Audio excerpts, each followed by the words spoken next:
Hello! Pang 7 days na natin sa ating Anghel Speaks Devotional Series at eto na nga ay isa sa long form videos natin na ilalagay natin sa long form videos ng ating YouTube channel. At maraming salamat sa mga sumusubaybay, nag-like, nag-heart, nag-comment at nag-subscribe sa ating channel. Dahil kasama ko kayo sa journey na to na kung saan tayo ay magpalakasan ng ating pananampalataya at pagtitiwala natin dyan sa Diyos. At eto nga ang 7 days na papamagatan nating Faith in Hard Times. Kasi napaka-common na ng title na 'to, 'di ba? Talagang naririnig niyo na 'to sa mga nagbabahagi ng mga salita na kung saan tumutulong sa inyo para lumakas ang pananampalataya diyan sa Diyos.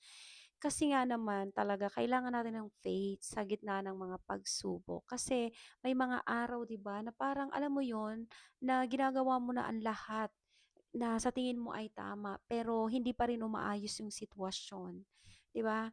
Parang, "Lord, ano ba? Parang ginagawa ko naman na 'to, bakit ganito?" Pero alam niyo po bilang isang mananampalataya, masasabi ko talaga na minsan talaga si Lord hindi yan nag-aalis ng mga bagyo sa buhay. Minsan, ang Panginoon talaga tinuturuan tayo na magtiwala sa Kanya habang tayo ay nasa gitna or nasa bagyo. Bagyo is meaning mga pagsubok sa buhay, 'di ba?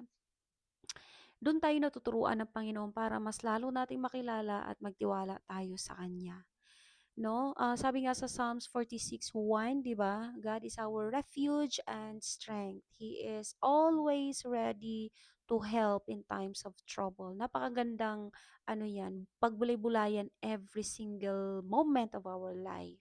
Lagi nating iisipin na talagang si Lord tumutulong 'yan sa oras na tayo ay nangangailangan. Nga lang minsan hindi natin maintindihan yung kaparaanan ng pagtulong ng Panginoon kasi minsan eto yung hindi natin maintindihan bakit ganitong paraan ka tumulong Panginoon, hindi ito yung inaasahan ko. Pero napakaganda ng plano ng Panginoon. Basta't makita lang natin yung lawak na pinaunawa ng Panginoon sa pamamagitan sa kung anong klaseng or anong pamamaraan ng pagtulong ang binibigay niya sa atin. Kaya, when life shakes, yanigin man yung buhay natin ng iba't ibang klaseng mga pagsubok, stand firm tayo sa faith natin sa Kanya. Kasi, your faith today is the foundation of your miracle tomorrow. Maaring ang faith mo ngayon sa Diyos, ang faith ko ngayon sa Panginoon, ito yung magiging pundasyon ko para maranasan ko yung mga milagro sa buhay na hindi ko alam na ipaparanas niya sa akin. Oo, at ipaparanas rin sa'yo. Kaya, this is Angel Speaks na nagsasabing, keep your heart steady, keep believing, keep going, and keep your faith alive. Shalom, everyone!